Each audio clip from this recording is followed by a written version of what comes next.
All right, good evening, everyone. Welcome to our regularly scheduled meeting of the Berlin Public Schools Board of Education meeting. We are going to start our meeting off with a call to order and a pledge of allegiance. So, I pledge allegiance to the flag of the United States of America and to the republic for which it stands, one nation, under God, indivisible, with liberty and justice for all.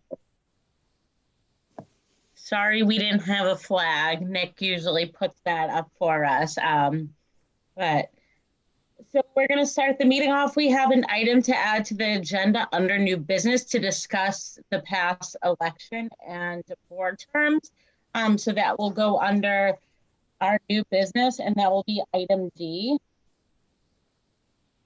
So just so you know that we're adding that. We will start out with committee reports and correspondence to the board. So I know we have at least one of our student reps here. I'm not sure full time. Julia, before we get into that, just to have it appropriate, I'll move to add an item to the agenda, labeling it item D in the new business part 1 to discuss election results. Also further to move new business part 2 item D to item E. Second. Thank you, Tim, for making that. I appreciate that. So motion was made by Tim, second made by Adam. Any discussion? All in favor? Aye. Aye. Opposed? So the vote carries 8-0. I believe there's 8 of us here today. Okay. Thank you for that, Tim. I appreciate it. Okay, moving on to report of student representatives. And I see that we have both Lindsay and Ryan here. So I'm going to turn it over to the two of you. We don't have much to report tonight because we just had break in our remote week. But the musical auditions for this year's production of Mamma Mia are going to be submitted virtually. So each student will record themselves and then submit their audition video. And the Berlin robotics team, the Technonauts, started their season on January 9th with an informational broadcast about upcoming competitions and beginning work on the season's game plan.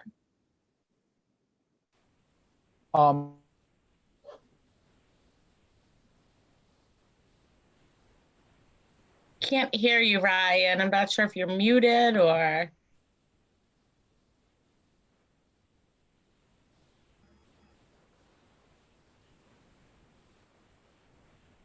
Oh, can you hear me? Now we can, yep. Oh, okay, sorry about that. So Capstone Presentation Day is next Wednesday. And unfortunately, it's not like past years where there's a walkthrough just because of all the COVID precautions. So students are just gonna present their capstone individually to their teacher and a few guests. And then finally, Miss Eustace sent out an email to all seniors today that she's gonna be having individual meetings, if you choose to, with every single senior. Has an option to have a 10-minute meeting with Mrs. Eustace. And I just think that's a great idea because it gives students who maybe don't feel like they can have a voice or don't feel like they have a place to express their ideas and concerns. That'll give them that place to talk about things that they want to see changed or things they like or anything like that. And that's all we have. Thank you. Thank you, Ryan and Lindsay, for that report. Committee reports. I know the F&O committee met. I'm not sure if the other committees met. So Tim, would you like to share out on the F&O committee? Sure. Tim Oakes, board member. Not really much to go into. It was just a preliminary meeting of the F&O committee to work through the beginnings of the budget. And we're going to be going into the budget tonight and over the next couple of weeks. So I won't really need to say anything more than that. We'll see all that shortly. Thank you, Tim. Carrie, did you have a meeting of your committee? Nothing to report. Nope. Okay, and the Community Engagement Committee has not met, so there's nothing to report.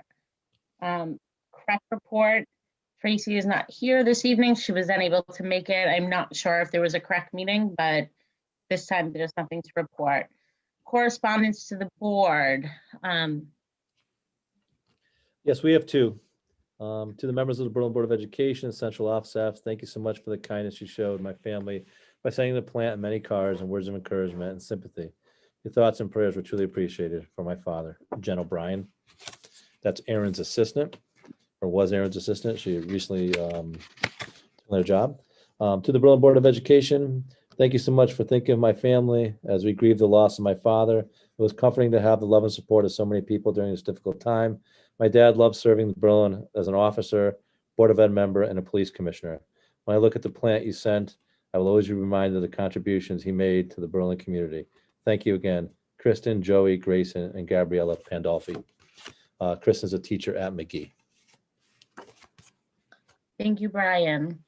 I have been receiving some emails about the quarantine guidelines and the changes. I know that Brian's office sent out a new update today, and the original quarantine time was 14 days, and now we're going to 10 days, which is the new CDC guideline. And for testing, it was 10 days after you tested positive, and now it's 7 days. Is that correct, or am I saying it wrong? It's 7, it's a 10 reduced to 7 with a negative PCR test. Okay, okay. So that email went out to all parents and families today, correct? Yes, this afternoon.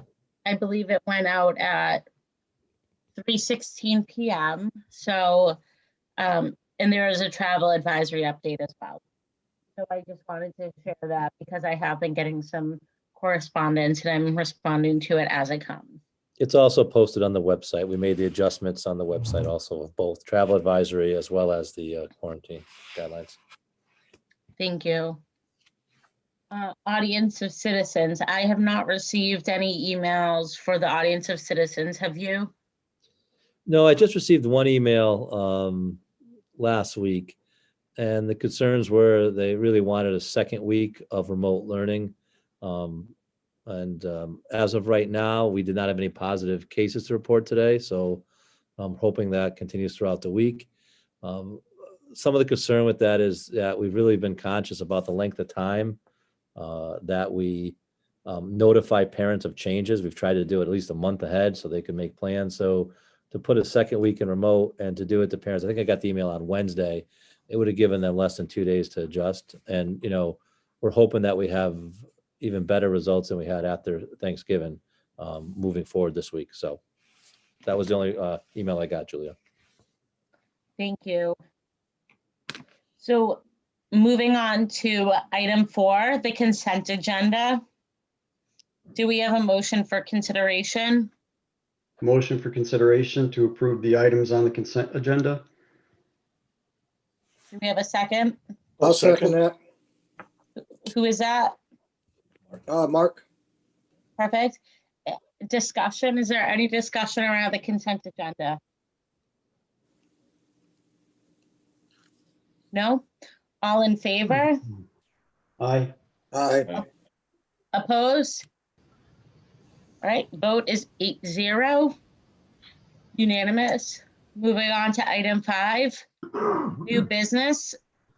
So we have a facilities related update. Jeff Cugno, do you have a report for us? I do, Madam Chairman. Good evening, everyone. Just a couple updates on one. All of you, I think, will remember, some of the new board members may not, is that the town commissioned a report with the support of the Board of Education on the existing condition of the ductwork that was put on the Berlin High facility a few years ago during its renovation. There was some question on whether anything additional needed to be done to complete that portion of the project before the Board of Ed accepted the building. You all recall that the Board of Ed has to accept the building in its total after the renovation in order for the state of Connecticut to close out the project and to provide Berlin with its additional funds. Anyways, there has been a study commissioned. It is completed as of this week. There's a report that's been put in place and has been sent to the town manager. And I understand in talking to Doug Solik today that our finance director is that, or the town's finance director, is that the town manager is looking at that. He's going to be reviewing it with some of the people on the original committee that were supporting to commission this study. And I'm assuming that we will hear relatively quickly what they would like to do. That I know for a fact that there were some alternatives to be discussed and some recommendations. I'm assuming very quickly we will get what the recommendation and what any further action might be from the town manager. And also at that point, I believe the Public Building Commission and the council will move forward with what is necessary. From the Board of Ed standpoint, certainly you should be glad that at least that study is completed, so you'll be able to review and discuss that. But also you'll be able to get to the point of accepting the building if you so choose and completing that project. So that's number one. The other thing on an update, you will recall, I talked about it, I think last month.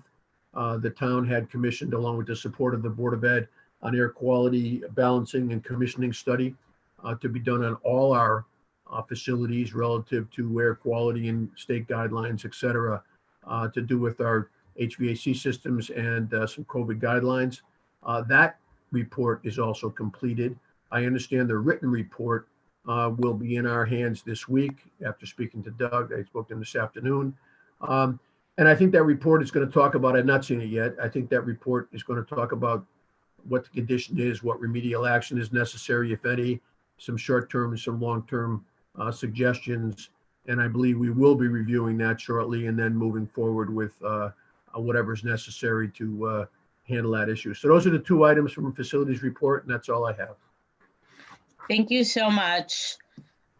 Moving on to item B, we have a policy review revision, the first reading of revised policy number 9085, the time, place, and notice of meetings. So at our December 14th meeting, action was taken to schedule regular meetings on the second Monday of each month instead of the second and fourth Monday of each month, beginning February 2021. So this January, we still have 2 meetings. This policy has been revised to reflect the change. Since this is the first reading, no action is required. The second reading is reading/adoption. That's going to take place at our January 25th meeting. Any questions or discussion? Just really quick to go back to item A, is there any questions or discussion for Mr. Pugno in his update? Sorry about that. Just try to move it along. So anyone want to add anything for item A or B? No? Okay. Sorry about that, Mr. Pugno. Moving on to item C, the Berlin Transition Academy lease and YMCA Daycare. So I'm going to turn this over to the superintendent to discuss a little bit more, and then, yeah, we'll take it from there. So turning it over to you. Thank you, Julia. Brian. Thank you. I asked Linda Holian, a director of PPS, to prepare a brief presentation about the Berlin Transition Academy and what the goals have been since we started the Transition Academy. Currently, and I'm not going to say too much because Linda has a lot in the presentation, but our goal was to have a place to educate students that have aged out of the high school. And the real goal was to have it off-site. Students have been in the district for a number of years, really wanted to have it in the community. We're fortunate to have a room at the Y building on 362 Main Street downtown. But I'm going to stop at that, and I'll share a little bit more when Linda finishes about what the proposal is and what I'm asking you for moving forward. So Linda, I'm going to let you go and talk a little about so everyone gets understanding of what the academy is and a little bit about where we hope to go. Okay. Hey, Nick, behind the scenes, I'm disabled again, so I can't share my screen.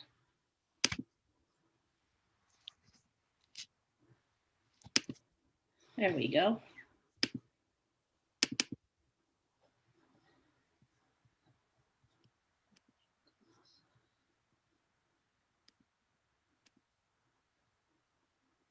Okay, so good evening, everyone, and Happy New Year. My name is Linda Holy, and I'm the Director of Pupil Personnel Services in Berlin.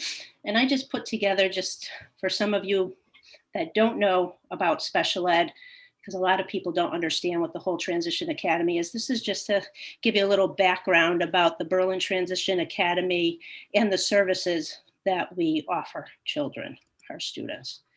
So every student in special education has an individual education plan. It's an IEP. Transition services are just one component of the IEP, and they kick into place, and the first bullet is new within the past few years, that when a student turns 14 and they have a diagnosis of autism, we have to start the transition services at age 14. In the past, everyone's transition services began no later than their first IEP, right before they were about to turn 16. So any student 14 with a diagnosis of autism or a student 16 and older has transition goals and objectives. So what do those transition goals and objectives look like? Another change in the law that I do have to share with you, typically students that receive transition services with us after they achieved all their graduation requirements, they were between the ages of 18 and 21. Some students stayed with us right till 21. Some students may have only did 1 year of transition. The law changed this past summer, and they have pushed through that our students can be now educated up to the age of 22, and they will end, the services would end on the day before their 22nd birthday. In the past, when it was 21, they completed the entire school year with us. But Massachusetts has been doing age 22 for years. So if this stays put, I know there is some pushback right now, but as of today, students can stay with us until the day before their 22nd birthday. So what do our transition services look like at the Berlin Transition Academy? All of the students have met their graduation requirements for the state. So they passed their English classes, their math classes, their science classes. And these kids are really working on transition-only services. So they're not working on reading, they're not working on writing, science, history, in that respect. The big component of transition services is that the students must have the opportunity to spend at least 80% of their time with non-disabled peers. Non-disabled peers with our transition is that they're out in the community. They're working at job sites, they're working side by side other coworkers at the places they work. They're out traveling on public transportation. Those are considered their non-disabled peers. So anybody without a disability in the community. And the state has really pushed that transition-only services should be based in the local community to the greatest extent possible. So with the support of the Board of Ed, 4 years ago, we were able to take our transition community, our transition program, which was housed at the high school, and move it out of the high school to the Berlin YMCA. So these are the types of activities that we work on with students. We work on employment and vocational skills. We work on post-secondary education. Some of the students may be taking classes at Tunxis. We work on community participation, independent living, and advocacy and self-determination skills with our students. So right now, as Brian shared, our Berlin Transition Academy is at the YMCA. This is our 4th year. Like I shared prior to that, we were at BHS. Right now, we have 2 dedicated spaces in the building due to COVID. In the past, we just had 1 dedicated space, but because we have to keep the kids, so many feet apart, John from the Y was able to free up 1 other space for us to use. Our student hours are from 8 to 2, and they follow the BHS schedule. So when there's an early release day because of parent-teacher conferences, our students' day ends. But when there's exam days or any other thing, our kids stay the entire day. We currently have 11 students in our program. 3 of these students are from Cromwell. So we've been working with Cromwell for the past few years. They pay us tuition to have their kids join our program. Right now, we have one special education teacher. When we began the year, we just had 2 paraprofessionals, but we did have to increase because we had Cromwell needed a one-to-one, and Cromwell's paying for that paraprofessional. And we transitioned one of our students from the high school over to our transition program because she met all her requirements and she needed an extra staff. The majority of our students do spend the majority of their time in the community. They come in for the first hour, they work on some type of unit, they go out into the community at their job site, they come back for the last hour. So they do spend the majority of their time in the community. Just to share with you some components of our programs, we partner with local community businesses to provide different job opportunities. So our students are at Kohl's, Modern Plumbing, Fosdec, Arbor Rose, For Your Paws, the DOT, Eversource, the library, Shaler Auto Body, and Connecticut Beverage Mart. And the students that have left us, that graduated, most of those students have been employed by some of these current employers, which is nice. So they've kept our students on as working employees. We also partner with Webster Bank, who is right next door, to teach the students banking skills and how to acquire and manage bank accounts. Students are supported in leading their PPTs. These are their yearly meetings that they have to have. They're in charge of contacting if they're eligible for Bureau of Rehab Services or the Department of Developmental Services. So our special ed teacher really pushes these students to become independent, lifelong learners. They're also taught how to schedule medical appointments. If they have meds that they have to manage, they're taught how to do that. We try to take the responsibility away from the parents and put it on the students. And these are just some other things we do, that the students work on resume building, public transportation. The first year that we went into the community, none of our staff knew how to use public transportation. So they learned along with the students on how to use the bus, how to go into Hartford using the fast track. All of the students must acquire an ID so that they can open up that bank account with Webster. So we help the students through that. One of our students that will be coming next year has his driver's license. So some of our students will drive to and from home. Some of our students right now are attending Tunxus, so we're helping to support them. They pay for the college classes, their families pay for the college classes, but we help to support them and show them how to access services at Tunxus. And our goal is when they leave us that they can have competitive employment. A big component of all transition programs is to really look at the community experiences for students, teach them those leisure skills that they can do on their own. So it just reinforces skills. We do collaborate with other transition academies. At times, if they all meet up together, there's over 100 people at these events. So they get to build relationships with other people in other communities. So this goes into a little bit about our program expenses. So the rent for the past 4 years, they only charged us $6,000 a year for rent. It was a very sweet deal. But rent for the upcoming year was proposed, and it wasn't set in stone yet, was going to $36,000 for the entire building. If the Y needed this space back to run their preschool building, which we were starting to run into, again, it's all because of the whole pandemic and what's going on, we would need to find another building to run our program.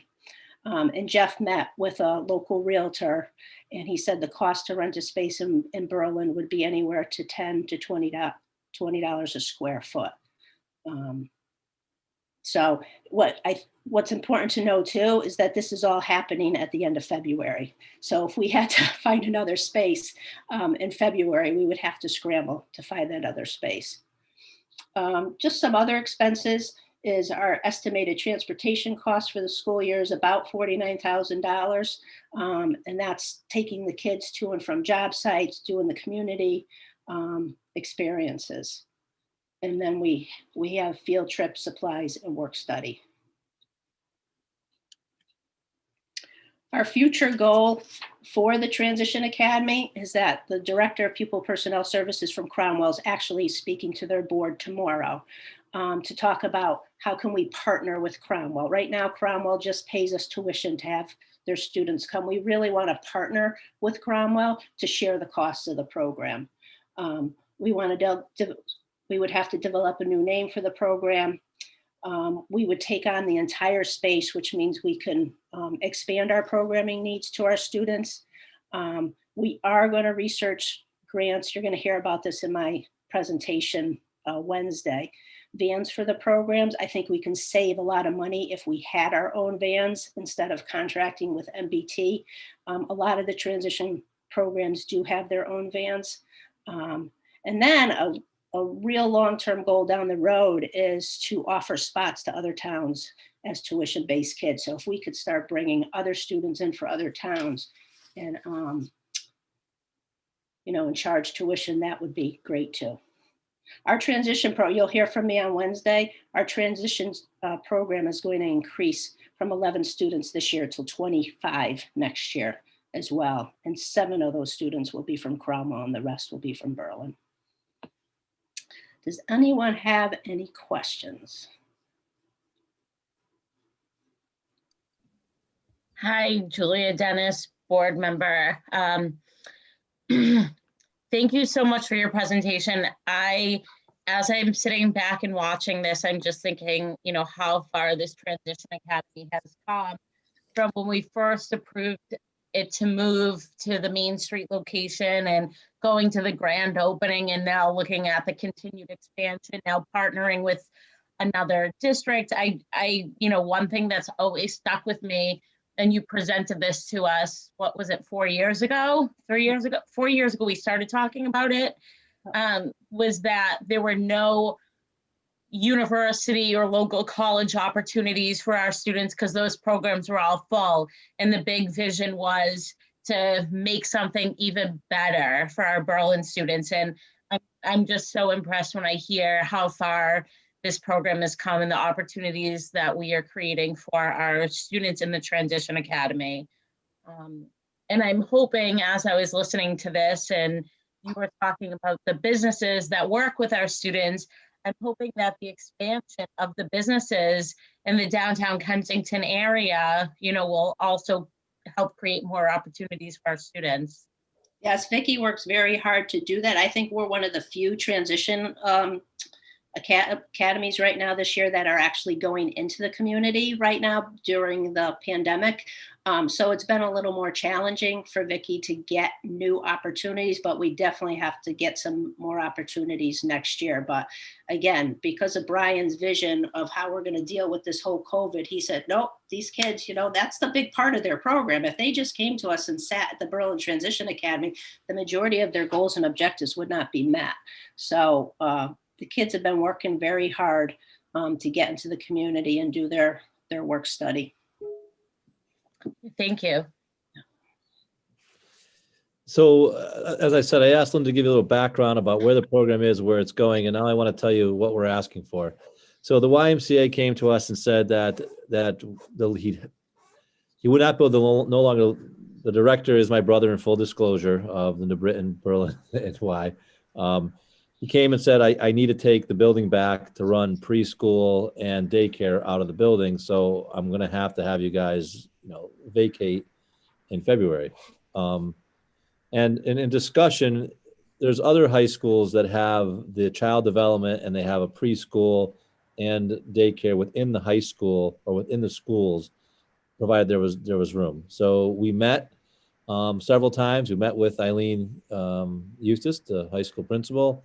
And we talked about having the students, having the preschool and daycare at the high school, utilizing 2 classrooms for now, and a 3rd classroom that would be at the high school, another building, for next year.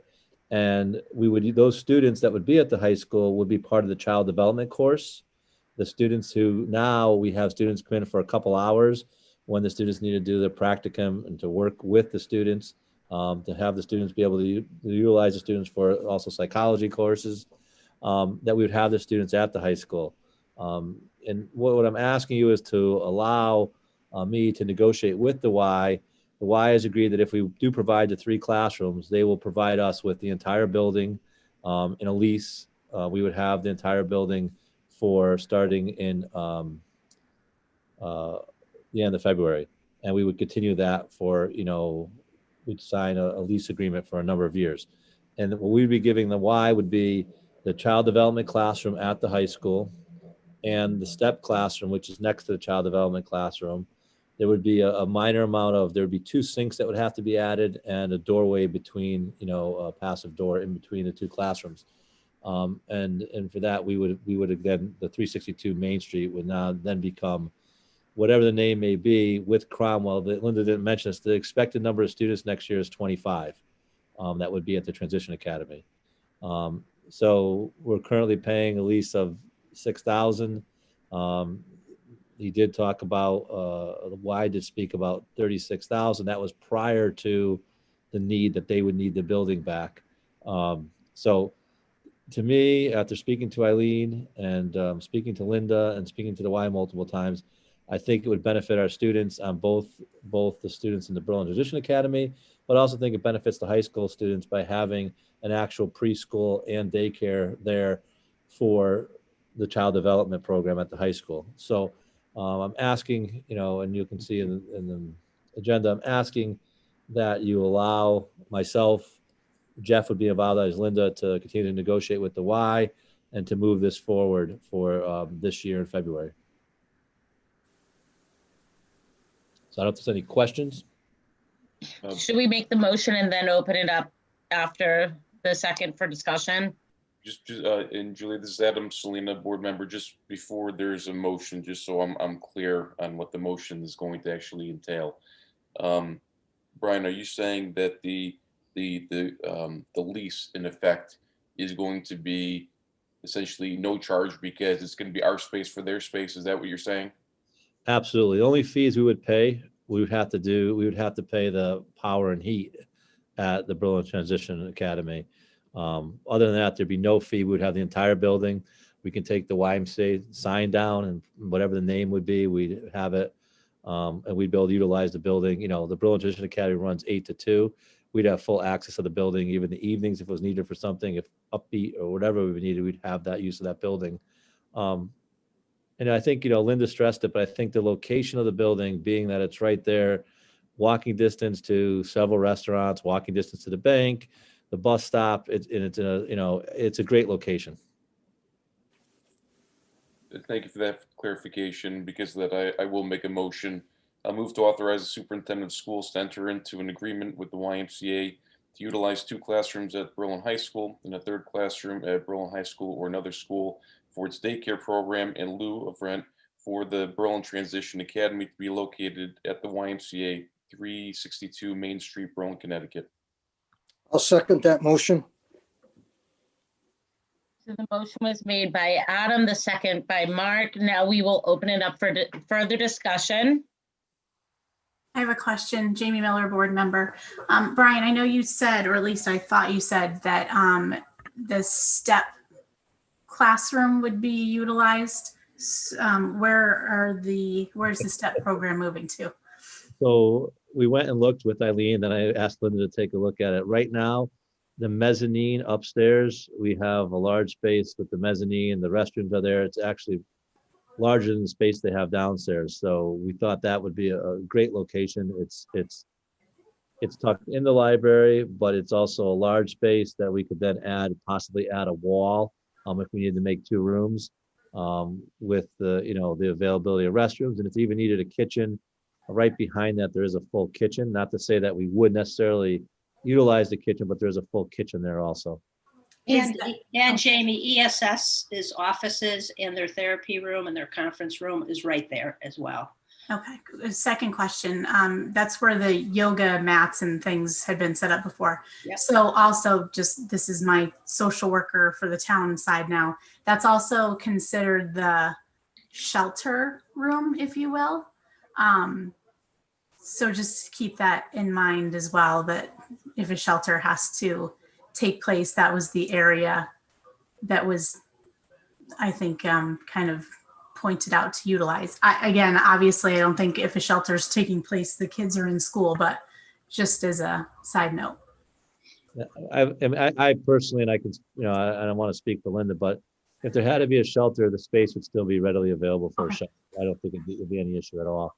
We're not looking at putting any, permanent fixtures in. It might be a wall. There'll be, oftentimes the STEP classroom has a variety of seating in it. It's not strictly just desks and things, but they'd all be movable and, Gotcha. Okay, thank you. I have a question for you, either Linda or Brian. So we said that this February, the date was this February. So are we moving the daycare next month, or will it be next school year? If it's next school year, will we move the price up to $36,000? Can you expand on that a little bit? no, we will sign a lease where we're not paying, the board is not going to pay $6,000, $36,000. It'll be the 3 classrooms for the entire use of the facility. And I'm thinking, to be candid with you, I'm thinking a 3-year lease. It gives us time to see if the program's working well there. It also gives us time to say it is working well in the schools or it's not. I don't think I'd go any more than 3 years initially to start. Sorry, but in the presentation, something was discussed about this coming February. Yes. Do we have to have an agreement or a lease signed, or Yes. this February they will be moving into the building? This February, we would sign the lease and have them move into the building. And we would do the remainder of the year. And then we would do, whatever the lease is, whether it's 3 years plus this year, or it's, that's something we'd have to discuss. But So next month, the daycare will be moving to Berlin High School. yes. Julia, their current lease is up where they are now, so they're not re-signing that lease. So they either need to go to the BTA or the proposed idea that Brian has on the table right now.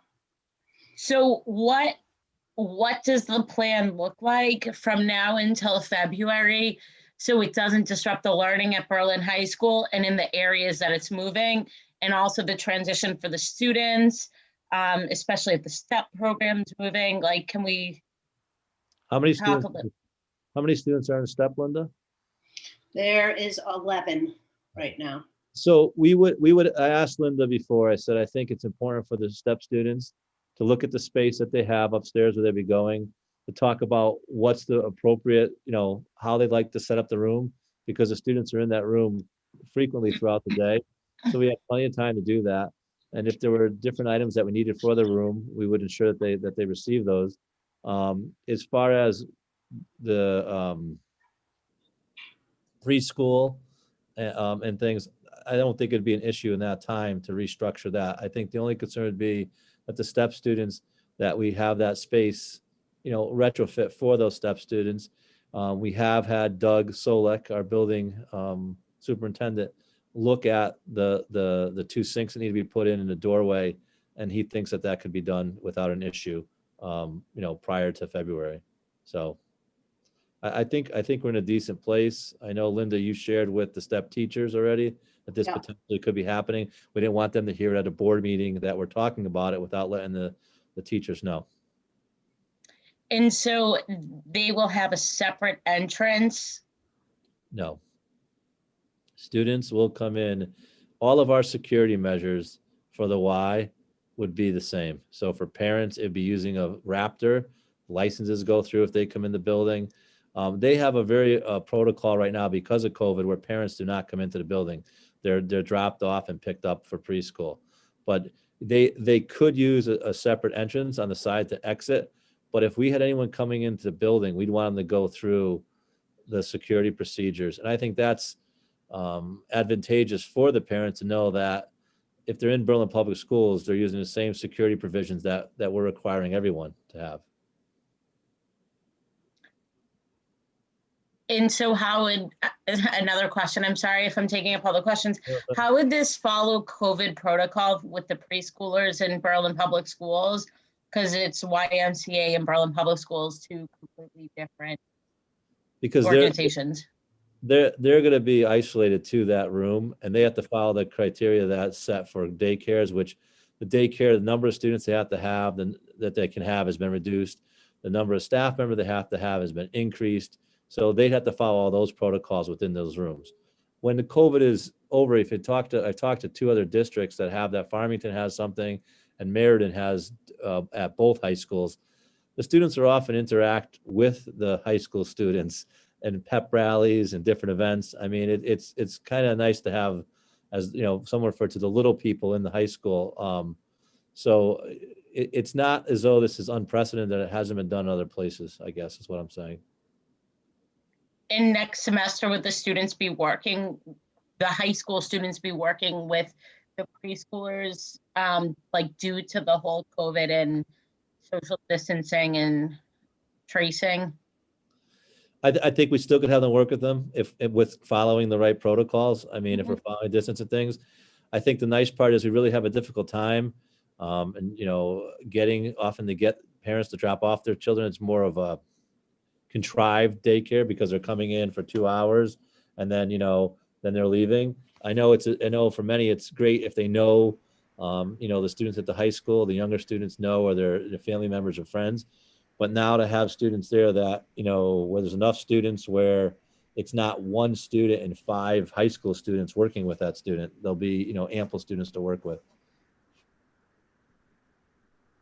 Thank you. Does anyone else have any other questions or discussion? Brian, Steve Jenkins, board member here. I have a couple questions. I'm just going to phrase it and then have you respond if you could. I'm looking at it from a scheduling issue and a liability issue. In particular with, for example, like snow and so forth. I think in the past, the facility maintenance folks may not have gotten to the school, or there's the delayed opening. And with the parents and their schedules and having to get the kids in, how do you address that? I assume that this is pretty much 365 days, take the weekends out, where this would occur. And so that's a question as far as liability and maintenance, getting them in and out safely. And then the cleaning up of their rooms, how and who's responsible for that? Thank you. Okay, the cleaning of the rooms, they would do the marginal cleaning, but we would still have our custodians clean the rooms. I mean, being that they're our rooms in our buildings. The first question you asked, we did talk about, they would follow our schedule. So if we delay school, they delay. If we have a day off, then they're not gonna be able to open. So they're well aware of that. And that's current practice, as things are. Yes, it would operate year round, as you said. On holidays and things though, you know, the major holidays, it wouldn't operate. I could get a schedule emailed to you about their current practices of what days are open and what days are not open. Thank you very much. Oh, yeah, 1 second. From a liability, they also have their own insurance on top of it. It's not as though it'd be on our insurance. Obviously, if we had something to say, but they have their own liability and risk insurance.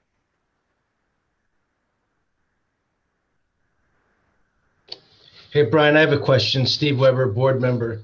Does the high school have 3 classrooms just sitting there empty that it can afford to give up at this time? Well, the child development classroom is not used every period. It's only used when child development. So that classroom is readily available and it's set up for preschool.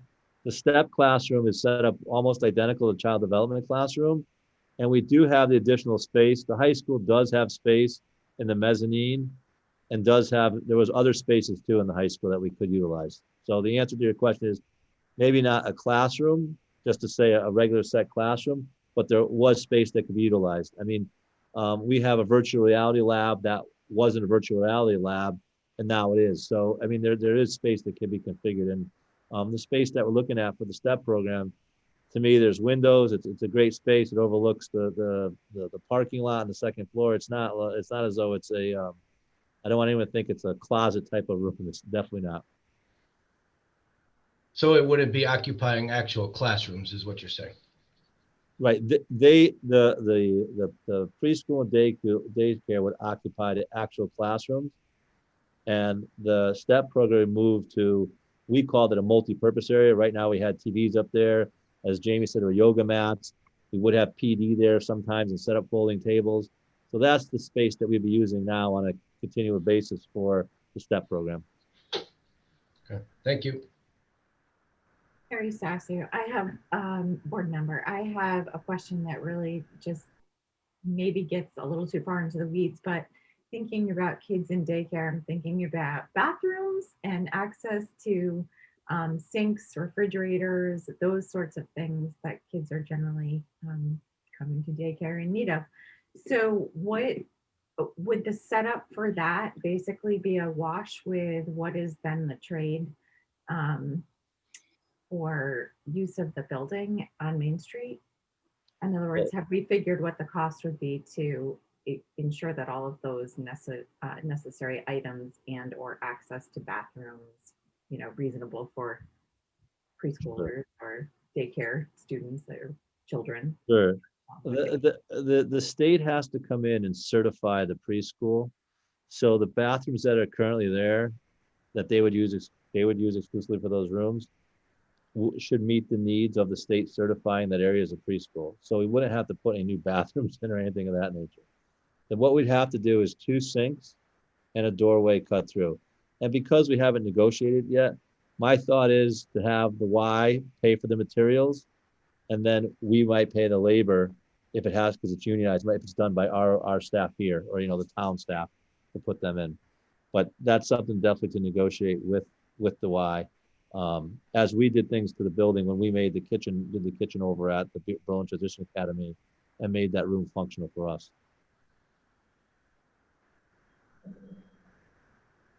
Can I ask a follow-up question to Carrie's question? She mentioned refrigerators. Would they bring their own, or would they utilize the FCS refrigerators, or would it be their own separate space? They're going to have their oown 2 classrooms, and they're not going out into the gym, not using that space. Outside, we'd have to have a little fenced-in area. This is going back to the state certifying it. They would pay to have, you know, the same vinyl wrap, black, low-level fence to have, as you see at many, that we'd have to find a location for. But they would not be utilizing, you know, any of the other facility other than those 2 classrooms. It's not that we're going to say, you know, oh, today we're going into the gym and, you know, this is the area. They're not going to, that's not how it's structured. Unless there's an event that, you know, that warrants them being in that area. Like I said, you know, many schools, it's a pep rally. Or if you were doing something in an education course and you wanted to have students in the gym to teach or in a certain area of the building. Julia, in the STEP space, there's currently a stove, a refrigerator, a sink. There's a little kitchen area currently as part of that STEP program. A microwave, cabinets. It's like a little utility kitchen. Perfect, thank you. Does anyone else have any questions to add to this discussion? Steve Jenkins, board member, just clarification, Brian, did I hear you correctly that the Y would be paying for the installation and so forth of that outside playground area? Yes, they would be paying for it. Absolutely. They'd be paying for the fencing, whatever had to go in there. Absolutely. It's not going to be, they don't assemble any type of, you know, play structure. It's just a confined area of safety for the students. It's required by the state to be licensed as a daycare. So it'd be a low, you know, like I think it's probably a 4-foot fence or whatever, 3 feet, and it'd be a black vinyl fence, and that would be their outside play area per se. And they would be paying for that. That's already been discussed. And I already discussed about, like I said, the Y paying for the sinks and the door, and then maybe we'll take care of the labor, you know, as you'd work out with any lease. Thank you. All right, one last question. Are there openings for staff members to send their children there for the fall as an incentive? And will there be a discount for employees? So both of those answers already discussed, and yes, and yes. Okay. Adam Selena, board member. Brian, just a quick question back to the bathrooms. Bathrooms that are going to be utilized for these classrooms, are these dedicated bathrooms that are they part of the general population use, or are they already dedicated for those classrooms?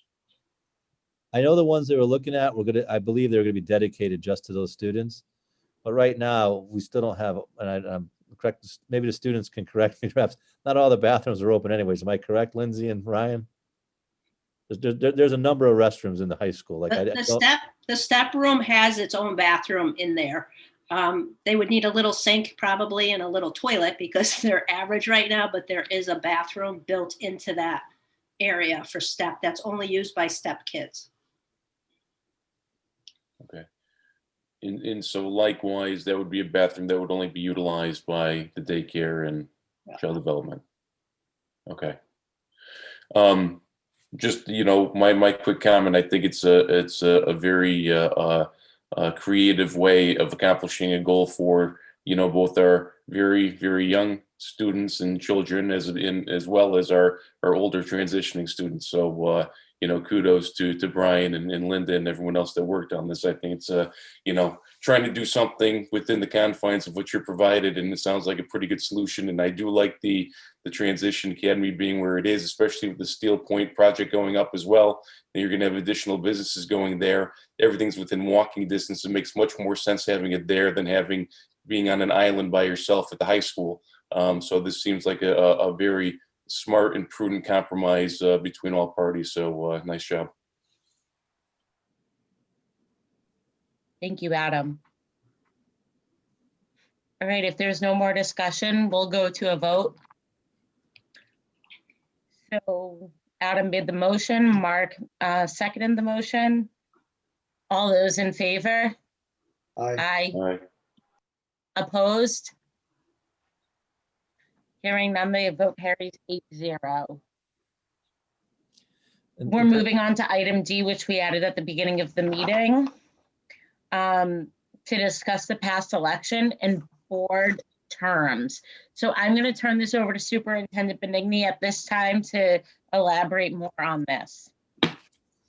So after consultation with Tim Oakes, board member, and with the board, I've been in touch with the Mayor Kaczynski, the town manager, several times regarding the election results and the fact that currently both Tim and Carrie, and we talked about this last time, who took out a petition, got the signatures, both ran, and both thought they were running for the 3-year term. Carrie, receiving more votes than Tim, received the 3-year term. Tim was told by the town clerk that he would receive a 2-year term.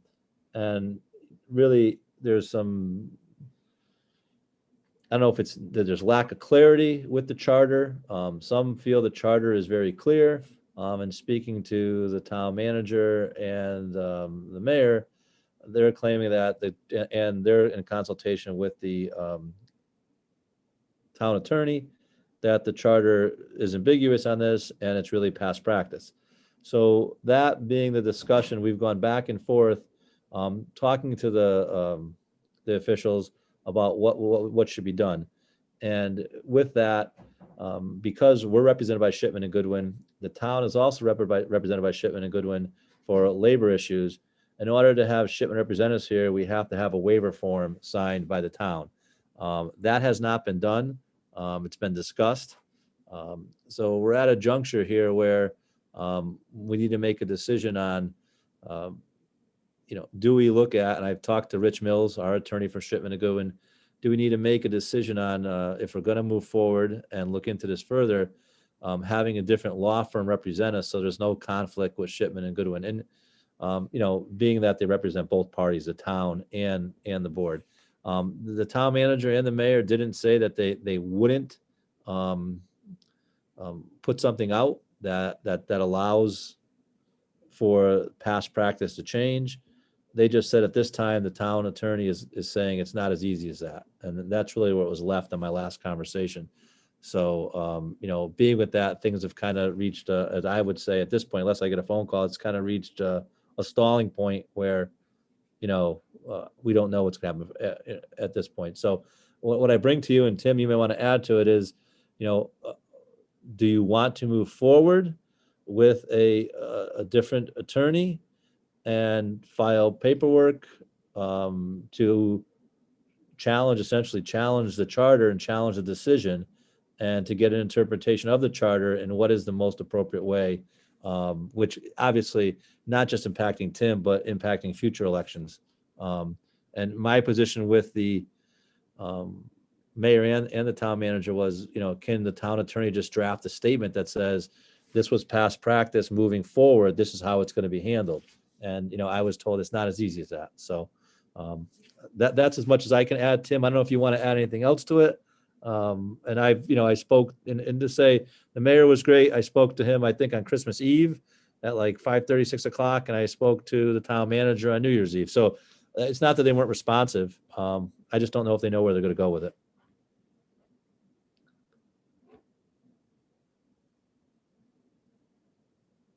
So before Tim steps in, I know that at our special meeting a few weeks back, we did vote to move forward.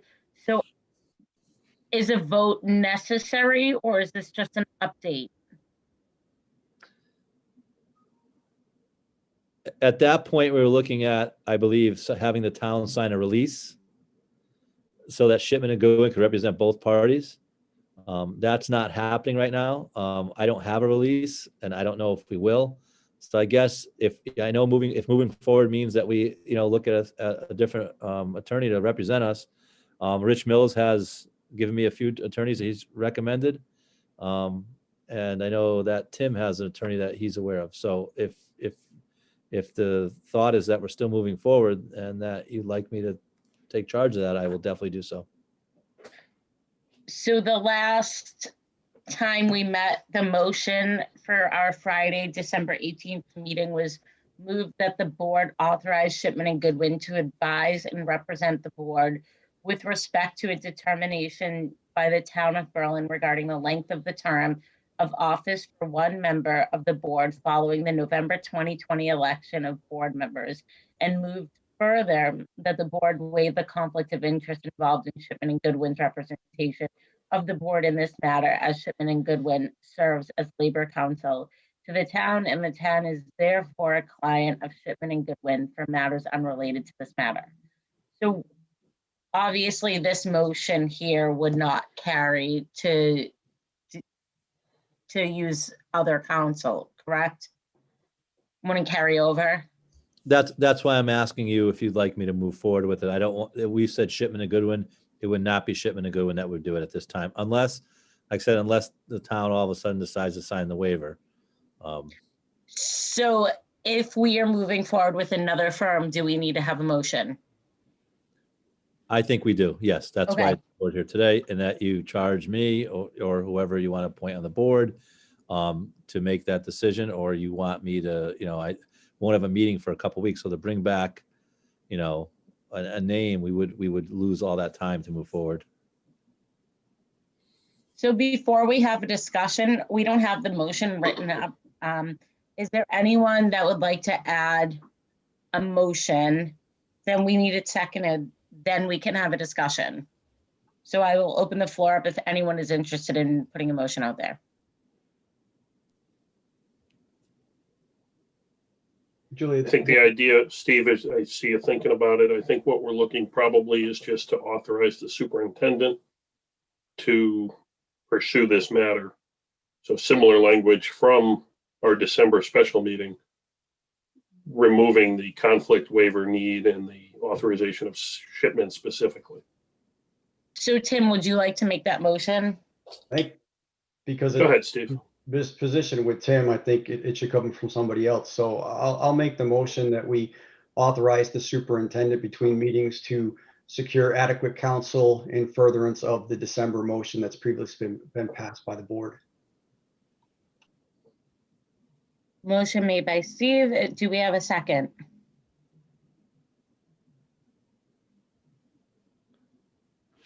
I'll second. Second by Jamie. Now let's open it up for discussion.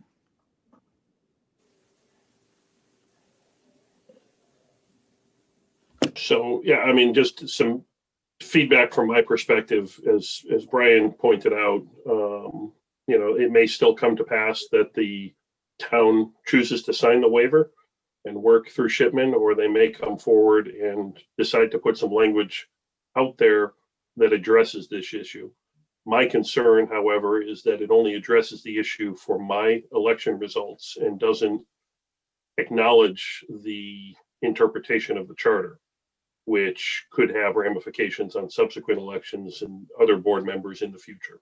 So I think that is in the best interests of all to get this to a decision by some other party to determine where we're going to go with it. As Brian indicated, he's gotten some feedback from Shipman and Goodwin on firms that he would recommend. I've also been in communication with a firm that is familiar in municipal law and has already confirmed that they do not have a conflict with the town of Berlin or the Berlin Board of Education. So that would be a clear path to representation. I don't know what firms Shipman and Goodwin has put forth. If there were any conflicts, I did also talk to another firm who would have been willing to work on the matter, but had a conflict with the town. So I think it's going to be the same situation with any other firm that has a conflict, that we're going to be at that same impasse of not being able to get the conflict waiver signed. So, like I said, I've got at least one firm that does not have a conflict and would be skilled in these types of matters. So. I have a question, Carrie Sassy, board member. So while I remain hopeful that the town and the Board of Ed can somehow get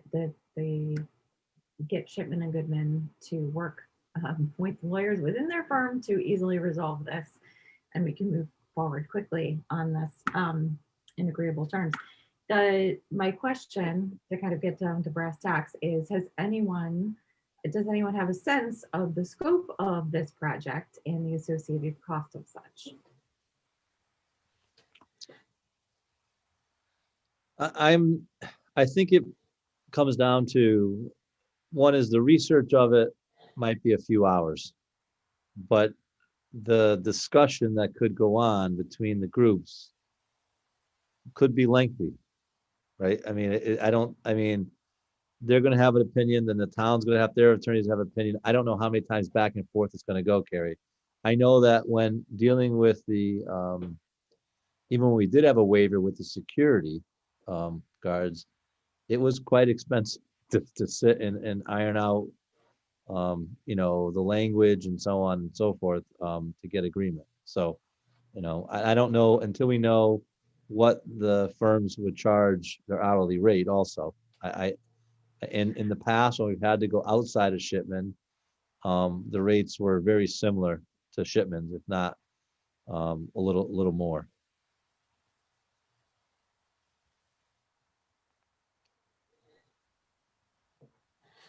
Carrie, I think personally that we're closer to the point where it's less mediation arbitration type discussions and more getting a firm to take the legal actions necessary to compel this to completion.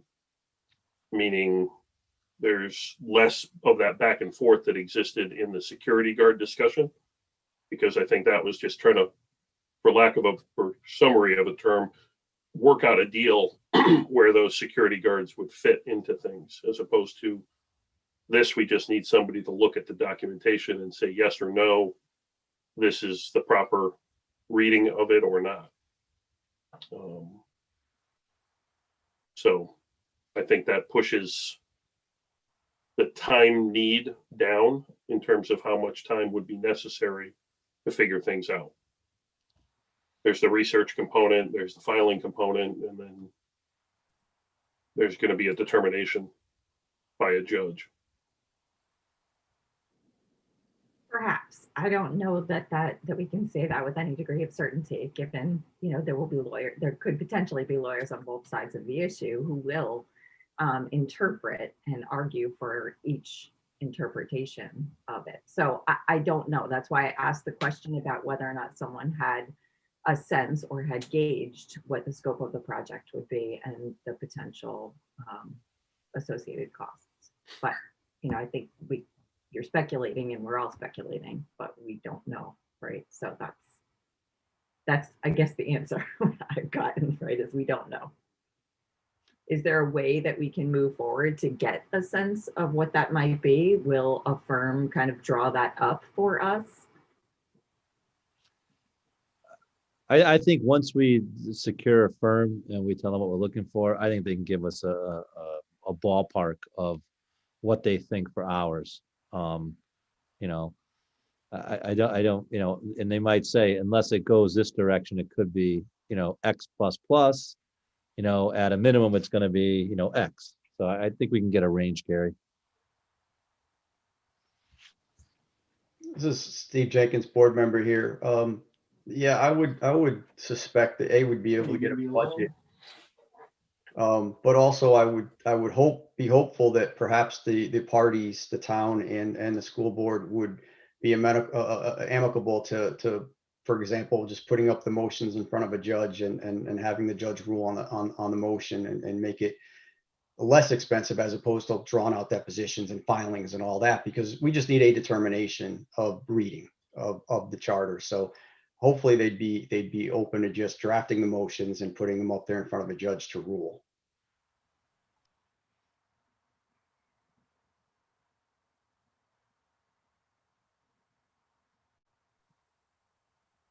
Does anyone else have any other comments or thoughts to add to the discussion before we go to a vote?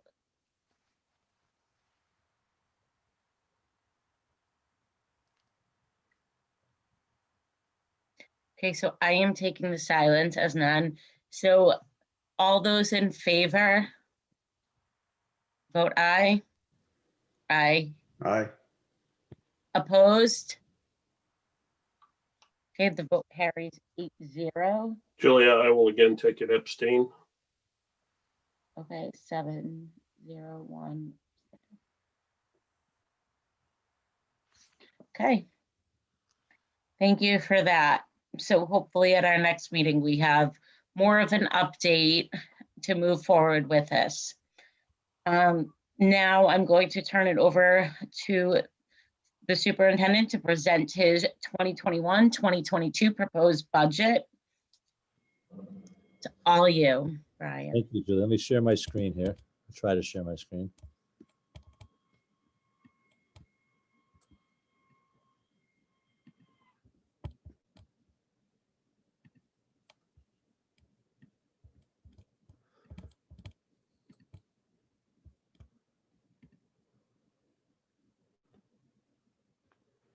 Thank you very much. Before I begin, I know I'm the last act before executive session here, but obviously very important and probably the headline of tonight. I hope that when I review the budget, all of you received earlier this week a packet that has all the detailed information by school, every staff member, and color coded and so on. And I just want to take a moment to thank Ashley Dorsey for all of her work and Jeff's work on it. Obviously, transition there. Jeff's still been very involved in the budget. Debbie Batista and Aaron. I mean, it's really an effort from everyone in the district, and you know, Linda too, and Denise. So it is a big undertaking putting this type of document together, and for accuracy's sake. So thank you to all of them. So hopefully, when we get done with my presentation here, you'll have an understanding of where we are with the budget in terms of how it was drafted and what's still in the budget. And, you know, you may say where potential cuts are. In drafting the budget, given the economic times, as I shared with the F&O committee, we really tried to draft this budget as lean as possible.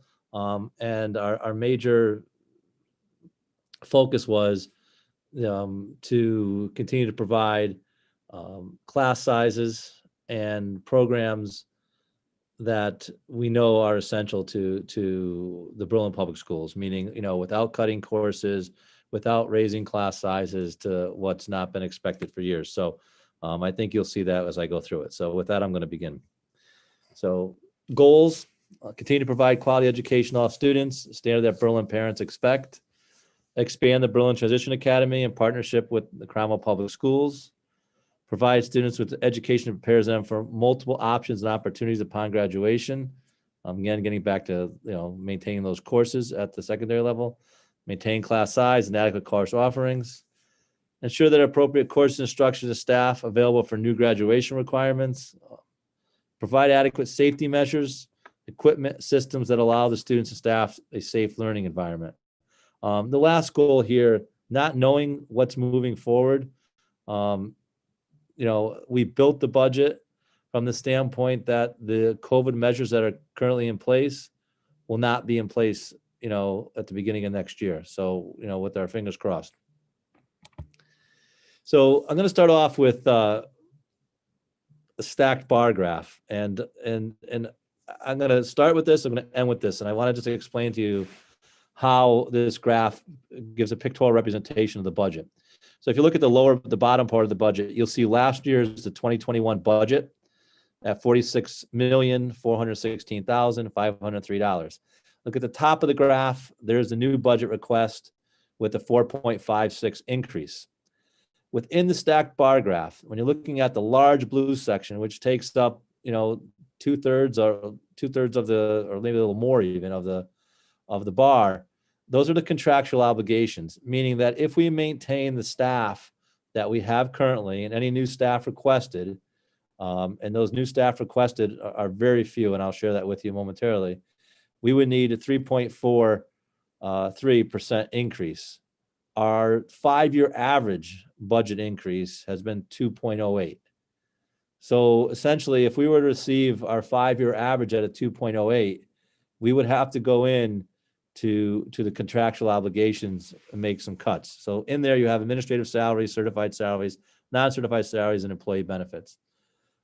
Contracted services at 129,964. And our contracted services, I'll speak to more.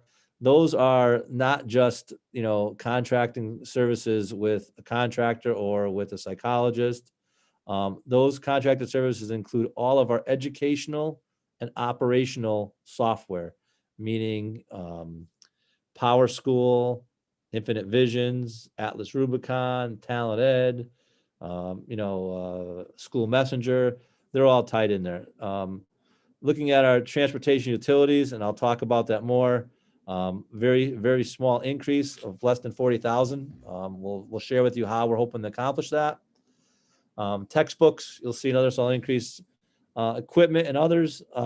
The equipment and others, the request was over $1 million, but we're only asking for 129. And the whole notion of to maintain staff in programs, we're hoping to hold on to the contractual obligations. Tuitions, when we first drafted the budget, we really put one new tuition for special education outplacement at 80,000. The other tuition increase had to do with magnet schools, and that portion there, that outplacement, we just had a student come into the district, and that outplacement is already being used. So for next year, it's already locked in, unless another student decides to move out of Berlin or is no longer an outplacement. So in years past, we would have 4 unanticipated placements. And you'll see the new staff line.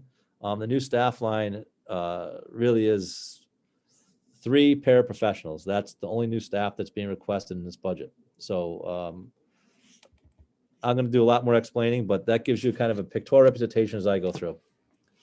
So here you have your summary sheet, the same summary sheet you see in the board packet. And you can see what percentages you're looking at. I'm going to take you through every line, not every line in the budget, but every line, and give you a little explanation of what the percentage is, what the contractual obligation is, and why the percentage is where it is for this year, what's driving it. And then, and I would rather have you, if you have questions along the way, if that's okay, Julia, I'd rather have you ask the questions at each line, as I go through the summary, if that works for everyone. So the first one, the administrative. So really quick, just to clarify, should people just unmute and just unmute and ask? If you have a question about administrative salaries, ask me. If you have a question about certified salaries, okay, ask me as you go through the lines, because you have all the background data. So if some of you were looking at the data that was sent out to you last week, you might say, hey, why is this? And if I don't explain why, I'd rather catch you right then and there than wait till the end, if that's okay. Yep, perfect. So administrators, I think if you look at I have a little bar graph here, it talks about the FTE. You'll see that we bumped up a little. And the reason for that is the separation of the director of business operations position to operation and finance directors. So there was a little bump there. And then the annual contract increase with STEP is about 2.6, which equates to about $71,000. So you're looking at the difference between the two of these is what it's costing for splitting these two positions. And that's why you have the bump. So I hope that's an understanding of why the administrators, and you'll see in a moment, will go back is at that 4%. So let me go through that. So you look, administrators at 4.34, there's the 118,000. So that's an explanation. Any questions on administrative salaries, how we got to that number? Okay. Certified staff, our contractual obligation with STEP is 3.12 if we took all of the staff, but you'll see in the budget, it's only 3.09. That's due to staff reductions. We have some people that are retiring. Some of them, some of the positions we need to fill. Other positions we are not planning to fill. We also have hired some teachers. We have 3 remote teachers this year. We're hoping that those remote teachers are not, not needed next year, and then we don't have those positions. So you can see the budget's not increased as what it would be based on contractual obligations. And then there was funding added for 1 elementary position. Typically, we keep funding in for 1 elementary position because looking at the numbers at the K level, we just don't know how many K students. We're not sure if parents have held students out this year or not. So we typically hold on to 1 elementary position, and we do have that in the budget. FTE for teachers, it's often asked, how is the FTE for teachers? And so we're looking at, we did increase the FTE last year. I just want to remind those new board members and board members that, last year we added a grade 2 position at Griswold because of numbers. We added a BHS world language teacher and department head. We added a tech integration at Griswold and Willard. We put that back to, we have half-time shared position. We put it back to full. We added 2 remote teachers at the elementary level that were in the operational budget. We added a 3rd out of the choice budget this year to meet our needs. We added a special education teacher last year at pre-K, and the library media specialist at Griswold was, we were operating with a para there who was working on her LMC degree certification, and she's now certified, and so we put that position in. So that's where you see the bump in the FTE. But as I said to you, the only position we have for this current year is that 1 position we're holding at the elementary level. If you look here at this graph, I don't want you to think for a moment that the administrators, including central office administrators, didn't ask for many more positions than the 3 paraprofessionals at the Berlin Transition Academy. So if just a quick glance, you can look at all the positions that were requested by school. What you see in the peach color is an open choice option, which I'll talk about later in the budget, that if we had open choice money, those are some potential positions that we could hire that we would prioritize above the other positions that you see. So you see an intervention tutor, an office paraprofessional at McGee, a math intervention at Griswold, those would be the ones. So the only one that's in the budget you'll see is that the general request of 81,903 is the 3 paras. And you'll see the 243 on the right-hand side in the peach would be the open choice amount if we were the fund. Sorry about that. If we were the fund the other positions that are in the peach color. Any questions about staff? Okay. Going back to non-certified staff, 3.41% increase to the budget. Annual contract increase about 2.4%. 3 special education paraprofessionals at 81,000 is definitely in non-certified amount for the increase. And the funding for substitute teachers. Prior to COVID, knowing that we were always short subs, it's been an ongoing concern of pulling paraprofessionals or pulling special teachers to cover classes. So students should be receiving services by, say, a reading teacher or a math specialist. If we're short subs, those teachers have to then go and fill those classes. So we added 5 permanent building subs, and our sub account also ran short last year. So we needed to add additional funding to it. So the 5 permanent building subs will help to get, for continuity's sake, they know the building, they report to the building. And in most days, the majority of days, there's at least 2 people out at each building. It's not as though they ever just sit idle. There's always, if they're not there, they're helping in a classroom. So employee benefits, the town, I'll go to the next slide. The town really sets that number for us. They told us set it at 10.26% increase. Kevin Delaney, finance director upstairs, has said that he believes that the claims are low this year. He's hoping that number comes down to 7 or 8, but at this point he asked for 10%. So that number is something that we're required to hold at 10% at this moment. Contracted services, I spoke a little about the stacked bar graph. The contracted service at 129 includes all operation educational systems, but within that, if we're not signing a multi-year agreement, oftentimes those contracts with Power School, or they're going up at a rate of 3 to 5% annually. So that's included in that rate. Software and Zoom licenses, we had to purchase licenses to use Zoom, what we're using this evening.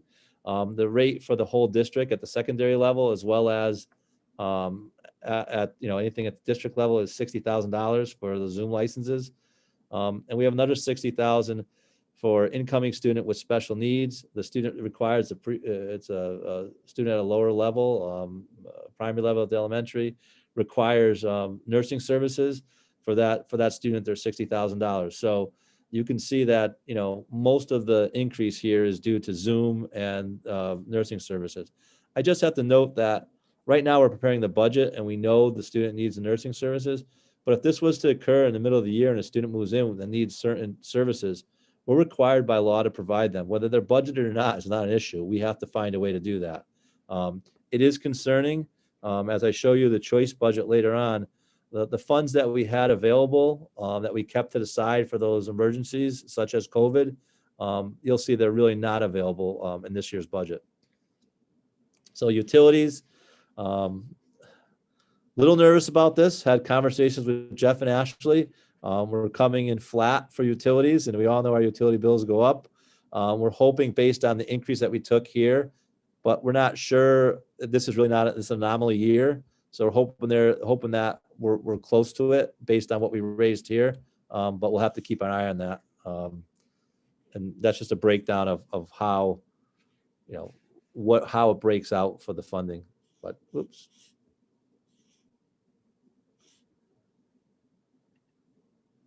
Transportation. Contractually, MBT is a 3% increase, which should be $96,000.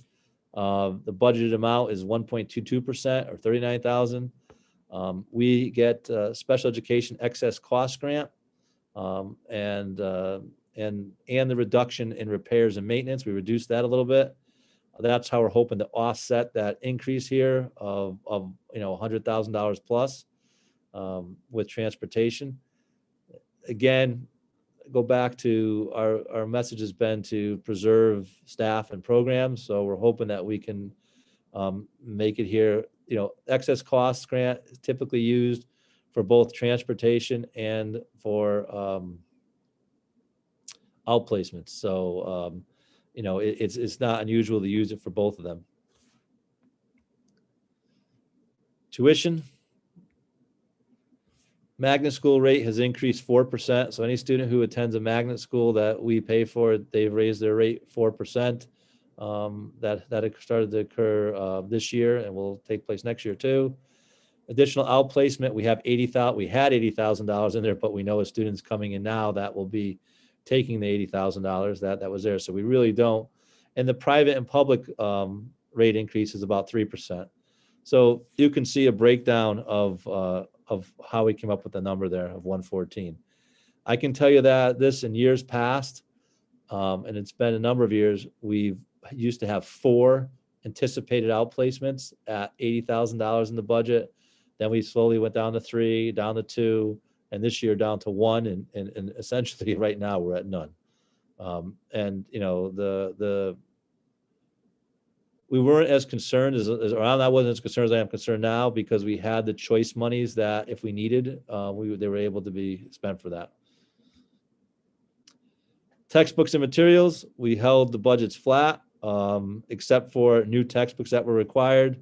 And you can see how that breaks down. But the 28,305, 26,211 is an increase for required replacement of a AP UConn. It's really UConn is requiring a new textbook for biology. And then we need to replace our algebra and geometry texts. They're outdated, and we're restructuring the courses at the high school. We had what's called a BAG math class, which was a math class that was stretched out over 3 years. We're restructuring it and need new text for it. So the money, the increase here is going directly for the majority to, other than roughly $2,000. Equipment at $72,000. Our equipment request far exceeded that. I think it was more towards the million. So you might say, why is it at 72? In full disclosure, as we discovered, our hope is that any additional funds that we have available this year, that we take those monies and we buy equipment with it. That's technology and things. The other part is, and I know I shared this last year and it continues, the town changed how equipment is requested. They changed the rules per se. So anything under $25,000 or technology has to be in the operational budget of the board. So essentially, if you put the equipment in, you're really lowering the funding that you use for everything else. So the majority increases for technology, which includes infrastructure, classroom as far as iPads, Chromebooks, student and school technology, whether you're redoing a lab, you're replacing smart boards, the infrastructure with servers and things. So if we don't have some money at the end of the year to use for this, it's a grave concern to maintain us to be one-to-one as a district. And the last one,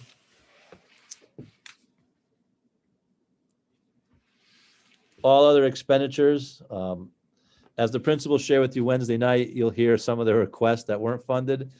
We had over 1 million reduced to 50,000 requests. So not to say they're not needed, not to say that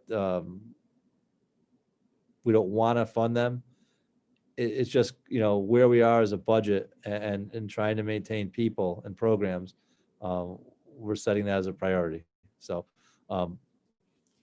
the other was the Berlin Transition Academy lease agreement. There's a savings of 6,000, but if we're moving the program, there's a greater savings there for giving up the space. So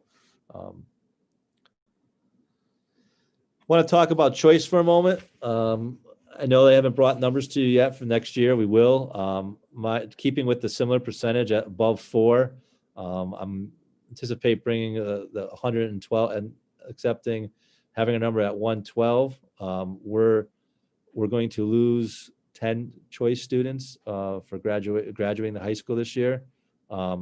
Those were the numbers that we ended up with last year. We ended up with 9 K students, 4 first grade students, 2 third, and those were siblings, as I said, because we kept them at K and first. Our effort is to stay at 4%, and that'll keep our funding stable at 4%. This is something new in the budget. Much discussion with Jeff and then with Ashley coming on board is that we really show where the choice grant is being used and how it's being used. So this first slide in blue, you'll see how in this current budget year, the positions that we're using the choice budget to cover. So you'll see there that the salaries at Hubbard, salaries at Willard, all those are salaries that are being used. And then you'll see below what we did for transportation, cleaning, all because of COVID. And then what's paid year to date, not that important, but what's overall. And then what's encumbered to date. What's more important to see is where we're going to be for next year. And so sliding your eyes over from salaries at Hubbard, you'll see the 27,000 goes to 28. So we're maintaining that position at Hubbard. I'm assuming it's a paraprofessional that's paid out. If you tie it back to regular budget, I could get it for. I don't think that's as important as seeing. So this money here is already encumbered on next year's budget. So we're roughly hopefully receiving the $1.2 million here, but $715,000 is already encumbered out of that $1.2 million. So that leaves us with this 287,499 because we have an extra 15,000. The choice budget does not, you don't close it out at the end of the year. The funds can roll over year to year. So that 287, you might say, well, there's extra 287 that will cover some of the outplacements, that whatever. So what I'd like to show you in the next slide is 4 different options of where that money could be spent depending on how things go for next year. So option 1, those positions were those peach positions that you saw when I showed you all the positions that were asked for, the ones that were a priority to fund. So if all things work out and we know that we're okay with the other options and we don't need the COVID supplies, then we could fund those positions, which would be outstanding because that's more than just the 3 paras. Option 2, if we do need the COVID supplies, then we'd have to use the choice funds because we really don't have it anywhere else in the budget. We didn't budget for COVID. The technology and hardware and infrastructure, I already told you that, that we cut that down probably from $1 million. So we definitely could use anything we could get for technology, or we could just keep it there and use it for those unanticipated outplacements. So the 287 that right now is there, if we had another outplacement this year, we'd have to go to that. So it's not necessarily extra money. It's just that there's options of where we could use it and what's a priority time. The next graph is one that many of you have seen several times. It's really shows how our funding is. And I think those who've been on the board and those that are new to the board, as I look at it too, very pleased to see that because we started off back in 13 and 14, and this is where we were about 3.0. And then we were in the 1s for a long time. And now we're back to the 3s. And what it does to the overall effect, it gives us a 2.0 average. And I'll show you that in a moment. And, staying in the 1s meant drastic cuts every year.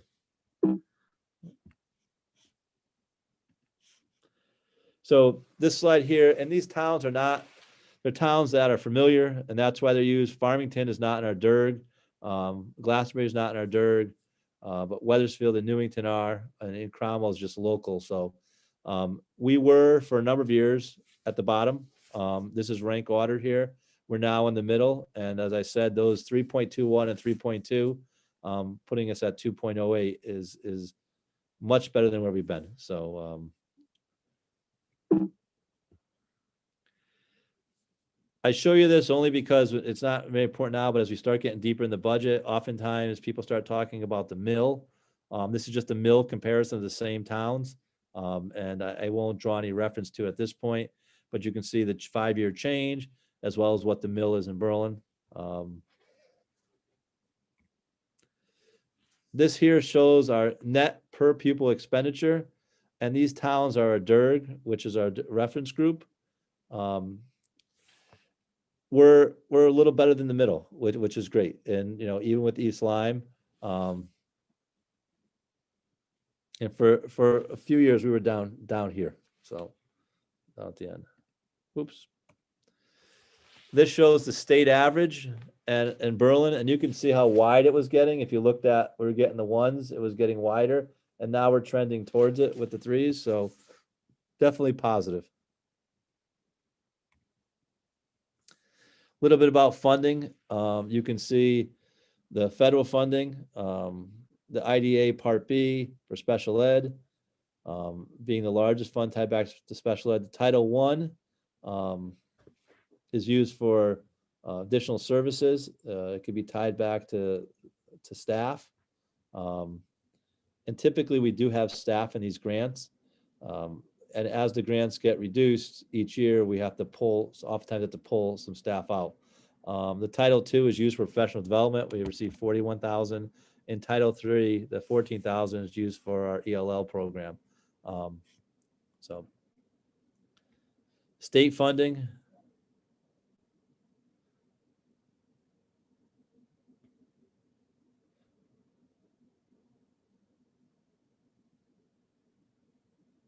Looking at our choice grant. Now our choice chef, adult ed, we're required to have an adult ed or to partner with another town. We have our own adult ed that runs at the high school. The Perkins Grant is a grant that's tied to our business department. And and typically we receive around 20,000. The team mentor, we're not receiving any funding for that anymore. That's changed at the state. The choice entitlement, that's the choice funds I just talked about with the 4%. The choice chef, if you are a choice district, it's called the social and academic grant. It often funds our choice liaisons. It funds various programs. It can fund staff or programs with approval. And then just a 5-year comparison. And the reason I think I'm going a little deeper here than just what you see in the budget is because as we go through the budget process, and those who've been on the board know, many questions are asked. You're asked questions from the town council to the finance board. And oftentimes it's about how many teachers, how many administrators. You'll notice that the administrators are at 19.6. I need to include that this 18.6 from last year, John Smoltz is included in there, even though he's paid out of our district safety and security residency director. He is paid out of from the town's budget, not from the board's, but we do count whether you're paid by choice or paid by the town. We're counting your numbers in here as staff. You'll see that we're up 1 here. That is the split of the split for the finance director and the operations director. The certified staff, I went through what those positions were for last year. And this year you're not going to see the increases because we have that one teacher on there we have the one teacher on there that's being held at the elementary. The paraprofessionals, even though we're adding, you'll be adding 3 at the Berlin Transition Academy. Clerical, looks like we added 2 clerical this year. We had 2 paraprofessionals that were called duty paraprofessionals, but they actually were doing the same work as the office assistants. So we changed them from office paras to clerical positions. The Can I custodian. ask a quick question, Brian? Sorry to interrupt. But I know that you just said that the request is for 3 more paraprofessionals for the Transition Academy. So why did the number for paraprofessionals from 29, because next year, it's the following year. it's next year, right? But it was 109 and then this is 106. Because with the paraprofessionals, if a student doesn't need a paraprofessional, if someone moves out of district or we're able to restructure without, we will cut paraprofessionals. It's not like it's an infinite number. You just keep putting them on. Does that make Okay. sense? I'm saying? Yeah, well, Linda can add this, but we probably go through, I say go through, there's probably a transition of over 20 or more paraprofessionals a year. So custodians, you'll see those are the additional custodians we added with COVID. We took whether they were part-time or not and made them full. The cook manager stayed the same. Food service went down a little bit. Unaffiliated, you'll see it changed. And part of that was the way it was calculated last year. We had like speech pathologists in there and things that we readjusted. Armed security, we knew we added the 1 armed security this past year. So it just gives you a way of comparing, looking back about what the actual numbers were. And I can say that after doing this last year for the first time and trying to get the numbers in this manner, we're doing a much better job. We changed the system of how we keep track as far as, the number of paras in and out is difficult because they're always going in and out. Just, people changing. A little bit about enrollment. So at Griswold, the net change we anticipate, and the K is just anticipated. The net change is just 1 student. The net change at Hubbard. Oops, sorry. Net change at Hubbard, and then net change at Willard. I think those are supposed to be decreases. I want to check that for you. I'm sorry. I just know when I looked at it the other day. I know these are accurate here.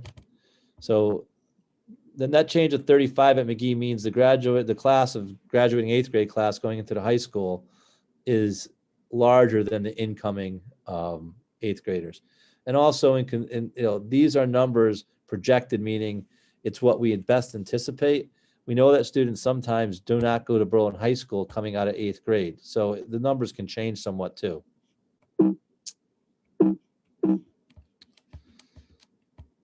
Sorry about that. And then the high school net change at -25. When I look at the Prada report, it's in the front part of your budget packet that you received earlier in the week in your budget book. It looks like we're going to be down 36 students, including 10 choice students overall. Even though here it looks like the net change is different, but based on the Prada report, it's 36 students. And I want to go back to my original stacked bar graph. And I hope that it makes even more sense now after going through and you understand what's in each line, as well as that we're really looking at people in programs here in this 3.43 with reductions. Decreasing contracted services further would be difficult with Zoom and with the nursing services, and the equipment's been really taken down already. And the tuition, like I said to you, is already eaten up. It's definitely a lean budget. It's definitely a budget that's not, there's not a lot of extra in there. And there's definitely some conjectures with utilities and transportation and things, not taking the typical increases that you would see. So I don't know if there's any questions.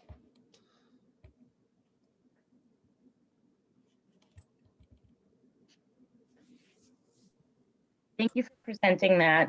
And on Wednesday, we're going to have another budget meeting, which will also be held through Zoom.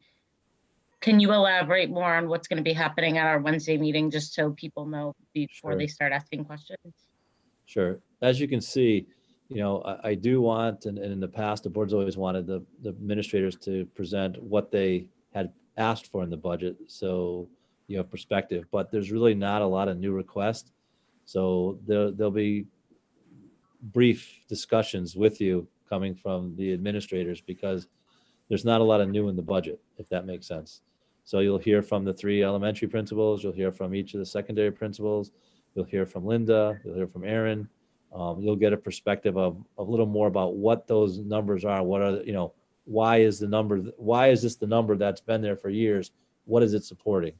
But I can tell you that when I shared this with administrative council last week, it wasn't as though I had a lot of smiling faces, because there's not a lot that people asked for that are in there, that are in the budget. And I assure you, when you hear from the administrators, you'll hear all the things that they would have liked to have in the schools. But I think we're all cognizant of where things are from a fiscal state, and how difficult things have been with COVID and how it's impacted, everyone's lives from a personal standpoint as well as a fiscal standpoint. And I think we need to be aware of that. Brian, I have a question. Jamie Miller, board member. So we have, and we talked about this last budget season, but the new apartment complex, the luxury apartment complex, or whatever you'd like to call it, is going in next to Acura. I would think that it would be done, again, probably not until next fall, probably is what my guess is. But when I'm looking at the enrollment thoughts for the next 10 years, it says, a decrease of 429 students, but we have that complex going in, the train station. And again, I know that it's aimed more, probably not necessarily toward families, but maybe the, working younger individual, I don't know. But we have, I know at the town level, there's several projects that are in discussion that all have to do with housing. We have that new area going in over on West Lane. Was that thought of in this projection? So we subscribe to 2 projections. One is a NEASC and one is a Prada. We pay for both of those reports. And what they do is they do look at what building permits have been pulled, and they do put those into those projections. They even take into account our choice and our patterns with choice. So the answer is yes, but that they're not always right, Jamie, but it is the best predictor to move forward. They look at trends, house sales, availability of housing in the town. And I'm not sure exactly the formula, But they definitely will take into account what's going on in town. Okay, because I know that we know that the one that's on the turnpike will be done sometime within the next year. So that's, if it's younger kids coming in, that's Willard School District. So just kind of a thought in the back of our heads as to what that will look like. Again, I know that they're expensive. They're $2,200, my understanding. So I don't know what, who and what, will be moving in, but, and again, I don't really know the size, but at least that's something we should at least think of when we're moving forward with the budget for this year. Cause I assume that it'll be done at least no later than the spring of next year or fall of next year. And that is a concern. I know we hold that one teacher at elementary, but if we had this huge influx, we don't have the money built into the budget other than that choice money that we have sitting there to say, we like these positions, but we might need it for COVID. That's why I put the options in. There's really not, last year we had additional funds because we weren't utilizing all the choice. Okay. Thanks, Brian.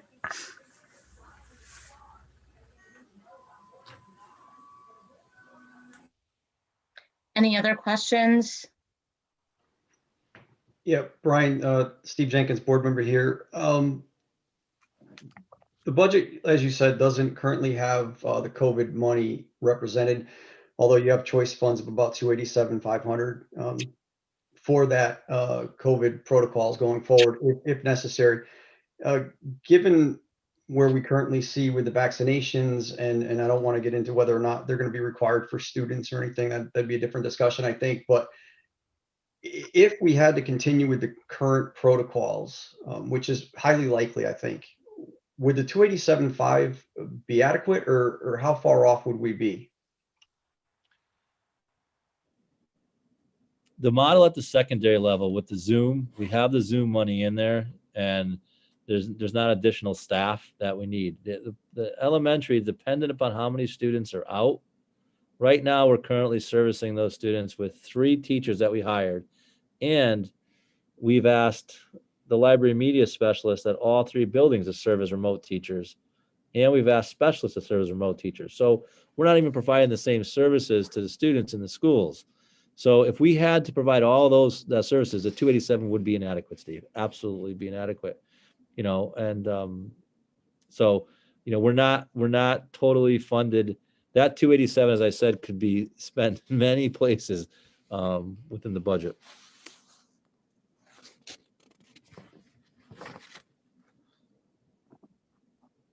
Okay, so I think since I don't hear from anyone else, we will be continuing this on Wednesday night. I think our charge here is to take some time with the proposed budget that we all received today. I believe everyone received it. I know I did when my dogs were going nuts and I couldn't even open the door. So, take your time, go through this. It's also on Schoology, and spend some time, and we'll also have the opportunity to ask questions on Wednesday. Just one clarification, as I said to you about the elementary, those should be decreases, not increases, and I'll fix those and get back to you. As I thought when I read it, I don't know how they got in there. But. Thank you, Brian. All right, Brian, before we move to item 7, is there anything else with the budget? No, all I would say is, I encourage you to, if you have questions, to please pick up the phone and call me. If there's things that you see, that potential savings or questions about why or another way to do something, we are all, and I'm definitely open to that. It's a large task, putting together the budget, and those who've been on the board know. There'll be many questions moving forward. So if we have those questions before, it often is better than getting them later. So, and if I could just mention one other person I neglected to thank is Laura Curtis, who's our data specialist. Behind the scenes is outstanding on getting this data and putting it together and getting it in a usable form. So thank Laura also. All right, well, thank you, Brian, for the presentation and, thoughtfully putting this together. I I know I had a phone conversation today with Sam Lamaglio, and he asked, what were we coming in at? And I said, roughly 4.6. It's the first presentation tonight. He said, wow, okay, that's pretty good. Just hearing it right off the bat, because like your slide show, last year you were coming in at what, 5.6 or 5.8? Yep. I mean, the difference is when I looked at the stacked bar graphs, and I'll put it in one of the presentations, this year, because we're squeezing down everything except for staff, cuts moving forward are going to be difficult, I guess is what I'm saying. But we are a people business, right? I mean, that's part of it. And so Yeah, well, thank you. I know it's not an easy task to put together a lean budget, especially during the time of COVID when our economy is significantly impacted. But, I think as a board, we'll work through this and do our best to advocate for our students' schools in town. Right, moving on to new business, we need to enter in executive session to discuss a personnel matter. So I need a motion. I'll make a motion to move to the executive session. We need to invite the superintendent, sorry. Also, okay, let me go back. I would like to make a motion to go to executive session, inviting our superintendent. Do we have a second? I'll second that. Who seconded that? Steve Weber. Okay. Discussion? All right, vote, all in favor? For point of, Julia, Tim Oaks, board member, for point of executive session, why are we entering? Discuss a personnel matter. In the motion. Oh, okay, I think so we should amend the motion to that. Let me amend the motion then. I'll make a motion to move to an executive session and also invite the superintendent of schools to discuss a personnel matter. do we have a second?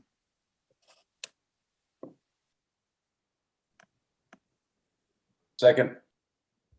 Adam made the second. Discussion? Vote, all in favor? Aye. Aye. Opposed? Okay, 8-0. So everyone needs to leave this meeting. We will be coming back to close the meeting, but we all have to leave this meeting. Is that correct, Brian? yes, all of you should receive another link, and we'll go to that meeting, that link for executive session, and then come back.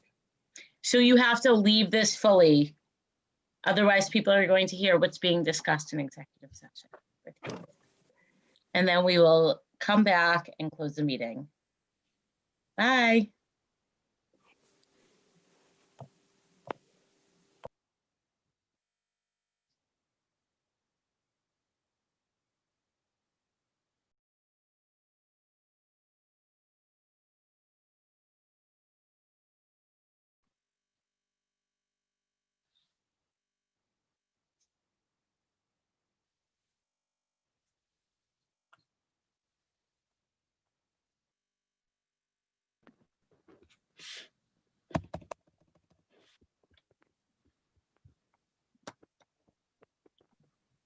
Okay, so it's 8:14. We exited executive session at 8:12.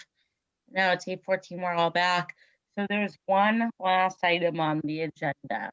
Motion to adjourn. Do we have a second? I'll second that. And Mark, any discussion? Just Tim isn't back yet. Yeah, I was just going to mention that. I don't think Tim's with us. Oh, now he is. There he is. Okay, so he came back at 8:14. So Adam made the motion, Mark seconded, all in favor? Aye. Aye. Opposed? Okay, vote is 8-0. Everyone have a great night. We will see one another Wednesday on Zoom at 6 o'clock. The information will be shared if it hasn't already. Thank you for a great meeting, everyone. Have a good night, Everyone everybody. have a good night. Have a good night. Thank you. Good night. Good night.